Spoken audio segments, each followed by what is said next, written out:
O clima entre nós.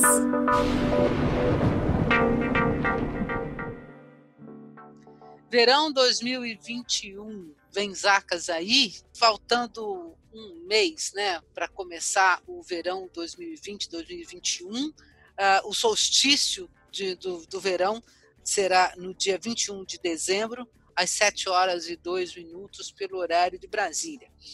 E nós começamos aí uma primavera muito seca e extremamente quente, e, ao que tudo indica, a nossa primavera vai terminar úmida e, que ninguém nos ouça agora, né? Porque eu vou ter que usar a palavra um tanto quanto fria.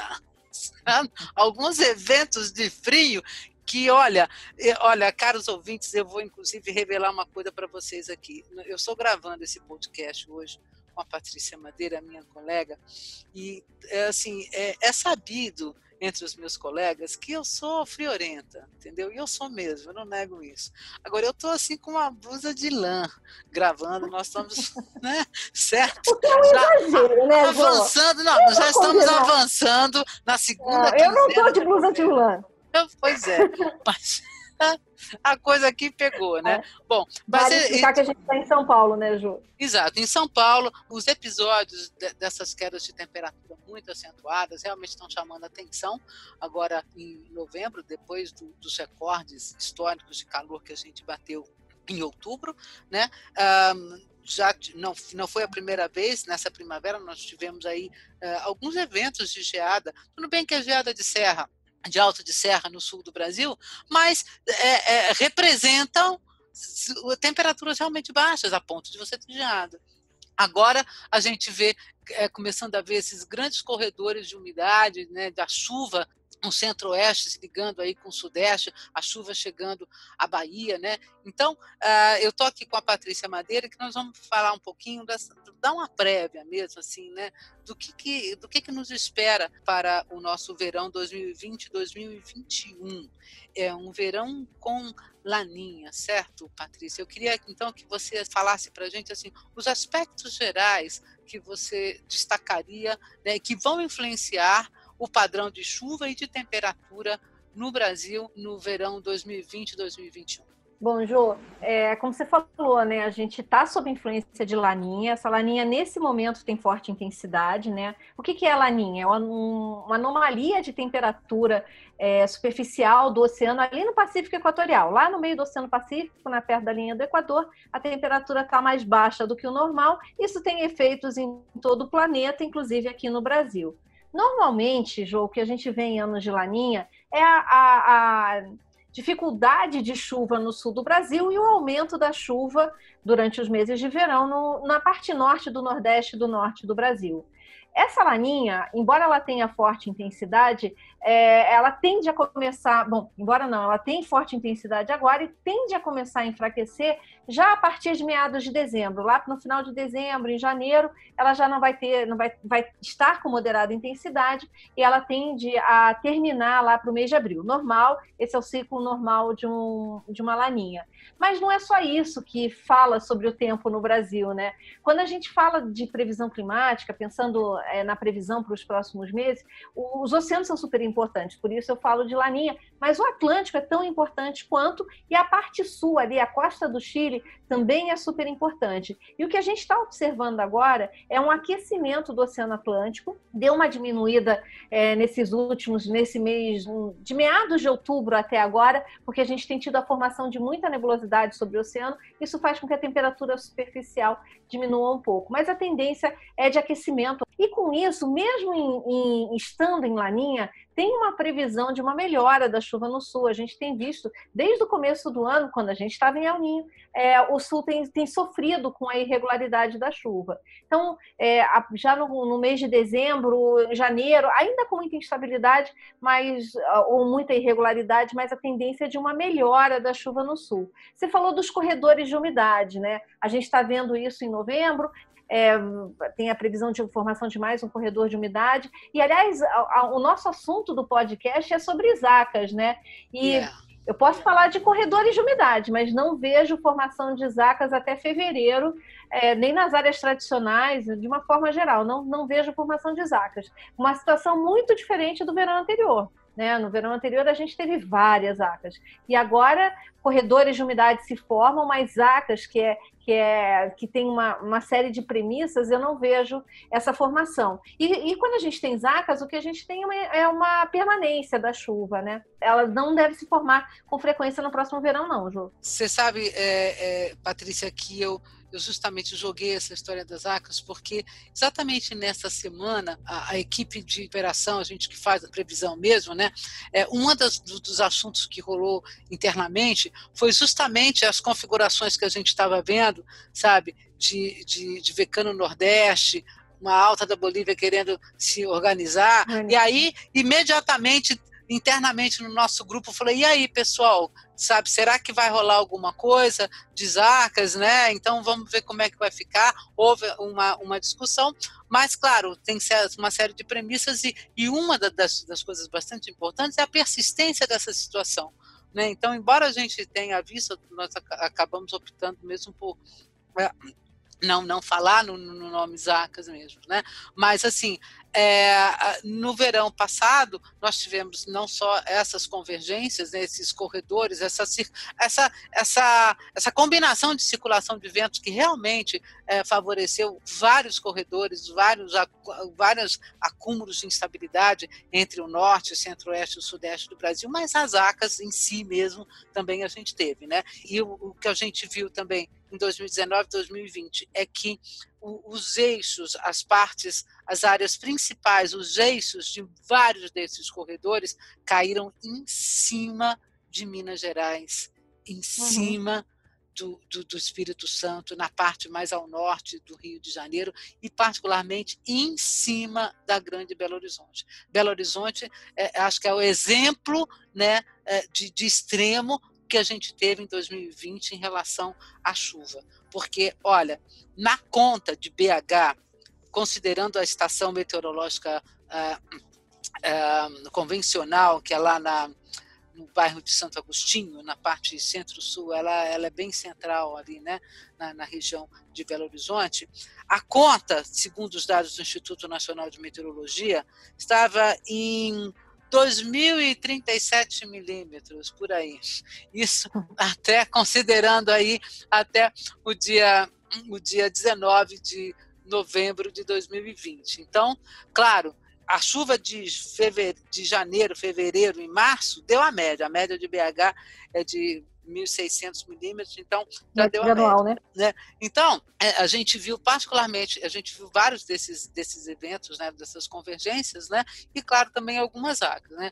Então, agora o que você tá dizendo aqui, nós vamos ter, então, a força para começar, para organizar essas convergências, mas elas não terão, talvez, a persistência para manutenção, para realmente gerar umas zacas? Não vão ter persistência. A ideia é essa, Ju. Não tem persistência para gerar zacas e elas não vão, nem as zonas de convergência vão se formar com tanta frequência como a gente teve no verão passado. Agora, em dezembro, Ju, tem uma possibilidade da gente ter uma zona de convergência no eixo aí que pega São Paulo, Paraná, Mato Grosso do Sul. Né, uma persistência de alguma chuva maior nesse eixo. Mas lá para cima... Uma convergência, então, bem deslocada a sul, né? Bem deslocada, não estou deslocada. nem pensando em zacas e nem nada disso. A gente vai ter uma persistência da chuva, na verdade, a permanência maior das frentes frias nesse eixo. Então, Paraná, São Paulo, Mato Grosso do Sul e um pouco menos ali para a parte do centro-norte de Minas, de BH até a Bahia, de Belo Horizonte até a Bahia, uma persistência menor dessas instabilidades. E janeiro e fevereiro também não apresentam o Sudeste como muito chuvoso. A gente pode ter, inclusive, chuva abaixo da média, né, em janeiro e fevereiro. Agora, todo o potencial do verão vai se mostrar em março, Jô. Vai ser assim, dezembro com um pouco mais de chuva, janeiro e fevereiro com muita irregularidade, isso praticamente em todo o Brasil. O Sul tem uma situação um pouquinho melhor em janeiro, mas já volta a ficar mais prejudicado em fevereiro. São Paulo tem a chuva muito irregular, quer dizer, não é todo o estado de São Paulo que tem bastante chuva em janeiro e fevereiro, mas alguns pontos. Agora, em março, aí a gente pode até ter formação de isacas, uma formação de isacas em março, pegando Minas Gerais de novo, Goiás, Mato Grosso, e com chuva bem acima da média. Então, a palavra, ou na verdade o que vai definir esse próximo verão é a irregularidade da chuva, essa temperatura que a gente vem falando em São Paulo, que você mencionou, né, que as temperaturas e no sul também. No centro-sul do Brasil, de uma forma geral, né? Temperaturas abaixo da média, isso vai ser uma característica dos próximos meses também. Não é que é frio, não dá para falar isso, né? Eu vou ter um verão frio, mas eventualmente eu vou ter essas ondas que deixam a temperatura mais amena. É mais por aí, né? A expectativa não é de um verão chuvoso e frio, né? Não é isso. Eu vou ter o sol aparecendo com muita frequência, mas eventualmente essas quedas de temperatura, porque isso é característico de Laninha. Ou seja, o que nós vamos ter é uns baques térmicos, esses baques térmicos vão continuar, certo? E aí é o seguinte, significa, Patrícia Madeira, que eu não vou guardar o cobertor, é isso? Não, o cobertor você vai guardar. Olha, cara, mas como não? Como não, Patrícia? Como não, Patrícia? Escuta... Mas minha querida amiga, a hora que a coisa baixa para 14 graus em dezembro... Não, mas peraí, Jô, máxima de 20, Patricinha. Não, vamos considerar aí, quando eu falo temperatura amena, eu estou considerando máxima de 22, 23. É mesmo assim? 22 para 20 vai menos, Jô. O que não acontece em verões de Laninha, Jô, é, por exemplo, a sequência do Rio de Janeiro chegando a 40 graus. A gente teve isso agora, né? Teve isso final de setembro, começo de outubro, o Rio batendo ali nos 40 graus e o Brasil batendo recordes aí.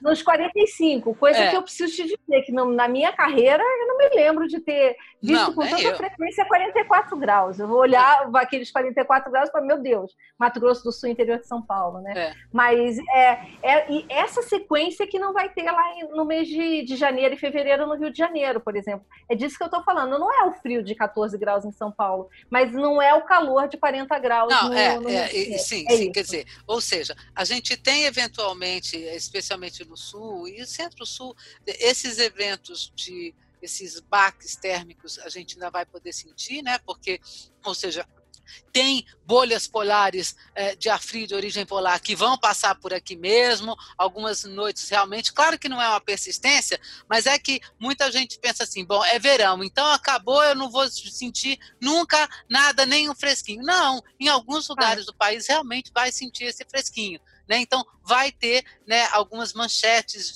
de frio aí no nosso verão. Agora, Patrícia, você comentou uma situação aí bastante interessante, que dessa irregularidade, e toda vez que falo em irregularidade de chuva, e no verão, assim, né, eu fico sempre muito, muito preocupada com excessos de calor, né? Mas a gente tem uma laninha, tudo bem, isso dá uma temperada, né? Digamos assim, temperada no sul, você vai pegar em algumas áreas da região sudeste, mas quando você fala em irregularidade da chuva no interior da região sudeste, no centro-oeste, né, em áreas aí do norte do Brasil, em janeiro, em fevereiro, isso significa que nós poderemos ter realmente picos de calor bem interessantes aí, hein? Mas se a gente for falar de norte de Goiás, Tocantins, oeste da Bahia, né? Noroeste de Minas, essas áreas, quando você tem a persistência do tempo seco, a temperatura tende a disparar mesmo. Mas por pouco tempo, Jô, não tem nenhum extremo previsto para esse próximo verão. Ou seja, a gente... Pode chegar a 40 graus, Palmas? Pode, mas não vai persistir. Ou seja, assim, nós não corremos o risco de ter uma reincidência de uma onda de calor como tivemos em outubro. Não. Isso a gente não corre. Não. Tá? Agora, não como onda de calor. Agora, se a gente for pensar, eu corro o risco de ter um bloqueio em janeiro. Tá. Corro, mas isso provavelmente vai acontecer, mas são bloqueios. Quando a gente tiver a incidência dessa massa de ar seco, né? Quando tiver a permanência da alta pressão sobre o continente, vai ser por no máximo 10 dias, não vai durar muito mais do que isso. E nesses 10 dias, aí essas áreas que eu falei, né? A região central, bem central do Brasil, pode ter picos de calor, mas na maior parte das áreas não. Agora, Patrícia, assim, normalmente quando a gente tem uma laninha, a laninha tende a favorecer essas convergências de umidade em cima do Brasil, tá certo? Uhum. Ela facilita. Sim, isso. Ela facilita. Mas uhum. Agora, anos de laninha são anos que você tem maior incidência de zacas, tá correto? Tá, ok. Agora, o que você está me dizendo esse ano é que tem um contrapeso que é de temperatura do Atlântico que vai, então, dificultar essa organização? Exatamente. No último verão, que a gente teve a formação de algumas zacas, né, nos meses de verão, a gente estava em El Niño. Era um El Niño fraco, ele não foi nem um pouco persistente, enfim, era um El Niño que nem disse muito a que veio. Mas o que eu tinha? Um Atlântico frio. E isso favoreceu a formação de zacas, mesmo em anos de El Niño. E agora eu tenho uma laninha que poderia favorecer também, mas agora o Atlântico não ajuda. Então, tudo precisa estar muito bem, a engrenagem precisa estar muito bem ajustada para que zacas da forma clássica aconteça. Sim. Agora, é o seguinte, só para a gente terminar aqui, como é que a gente leva aí para o nosso verão esse Atlântico Norte completamente superaquecido, né? Quer dizer, um dos highlights de 2020 vai ser o ano com a maior quantidade de tempestades nomeadas no Atlântico Norte. Só para você ter uma ideia, recentemente agora saiu uma matéria aí do NHC, do NHC não, da NOAA, comentando que foi a primeira vez que nós tivemos 2 furacões em novembro. Uhum. E os dois, o Iota e o Eta, né, se formando na mesma região ali no Caribe e com uma trajetória para cima da Nicarágua, também os dois iguaizinhos. Né? Então, é a primeira vez que isso aconteceu. Como é que esse calor vai refletir no verão, né? Já que nós temos aí um dos nossos grandes sistemas de verão é justamente a zona de convergência intertropical. Uhum. Não, tá perfeito, Jô. Bom, primeira coisa é que por que até a temporada de furacão só vai até novembro, né? Porque a partir daqui a tendência é do hemisfério norte resfriar, né? Ao contrário, a gente está entrando no verão, eles estão entrando no inverno, então a tendência dessa energia diminuir. Mas é super pertinente, Jô, porque a região equatorial do hemisfério norte ela está mais quente do que o normal. Né? E é o que você falou, da zona de convergência intertropical. Nessa situação, a zona de convergência intertropical ela fica mais a norte, ela influencia menos a parte norte do Brasil, que é a região norte do Pará, centro-norte do Maranhão, do Piauí, o Ceará inteiro, o Rio Grande do Norte, uma boa parte da Paraíba, são influenciadas ou a partir de principalmente de fevereiro em diante, pela zona de convergência, janeiro e fevereiro, né? Em diante, da zona de convergência intertropical.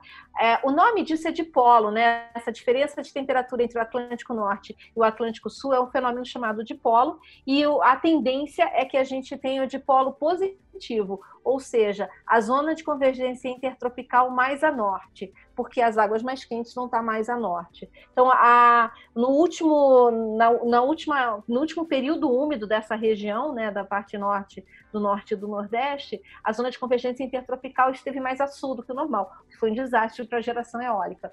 Para essa próxima temporada, né, a expectativa é de que a gente tenha menos chuva e a chuva mais concentrada lá para o hemisfério norte, menos para o hemisfério sul, menos para essa parte do Brasil. Então, para a geração eólica, ok, mas, por outro lado, a gente tem menos chuva no Nordeste. Patrícia, agora um bate-volta, assim, bem rapidinho para a gente fechar. Sul do Brasil, seca ainda? Melhora a partir de dezembro, janeiro, mas fevereiro ainda crítico. Ou seja, no final das contas, deficiência ainda vai ser marcante. A verdade é que a chuva em dezembro e janeiro, em vários pontos, fica acima da média, mas não reverte o quadro de deficiência. Tá. Pantanal.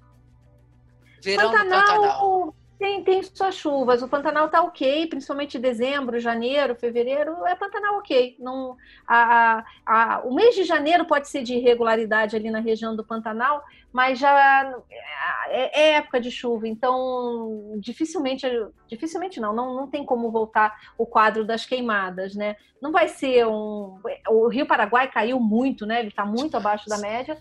E também não tem chuva suficiente para repor totalmente isso. Mas ele melhora, a situação melhora muito e para as queimadas não tem condições porque tem bastante umidade. Belo Horizonte. Belo Horizonte completamente diferente do ano que passou, né? do último verão. Dezembro um pouquinho abaixo da média, janeiro abaixo da média, fevereiro normal ou um pouco acima da média, e março também. Lembra que março é o mês da chuva, né? Então, Belo Horizonte... Quando eu falo isso, né, dessas irregularidades da chuva, não quer dizer que não tem os temporais. Porque se tem calor e entra um pouquinho de umidade, desce o grande temporal. Mas, no geral, bem menos do que no ano passado. Sim. Quando eu falei Belo Horizonte aqui, Patrícia, é o seguinte, é porque eu acho que dá para imaginar, quer dizer, já tivemos um retorno das pancadas de chuvas frequentes agora em novembro, né? Elas vão continuar, e aí, assim, é assustador, seria assustador você imaginar que nós poderíamos ter um verão, um janeiro, fevereiro, parecido com o que foi o ano passado, em cima de Belo Horizonte. Ou seja, não, tem muita chuva, tem temporais, mas nada que se compare a janeiro, fevereiro de 2020, certo? Isso. Tá. Rio de Janeiro, 140 graus no verão. Olha Rio de Janeiro, 140 graus, com seus temporais que são normais, né? E chuva na média. O Rio de Janeiro não fica... lembrando que agora, em dezembro, ainda tem... A previsão é de temperatura abaixo da média em dezembro ainda. Agora é o ainda seguinte... tem essas incursões de ar um pouco mais frio. Não é gelado, né? Não é para casaco de lã. Mas deixa eu falar uma coisa. Você, embora você seja oriunda de São Paulo, você viveu no Rio de Janeiro, né? Você vai dizer o que para os nossos coleguinhas cariocas e fluminenses? Verão meia boca ou um verão do sol?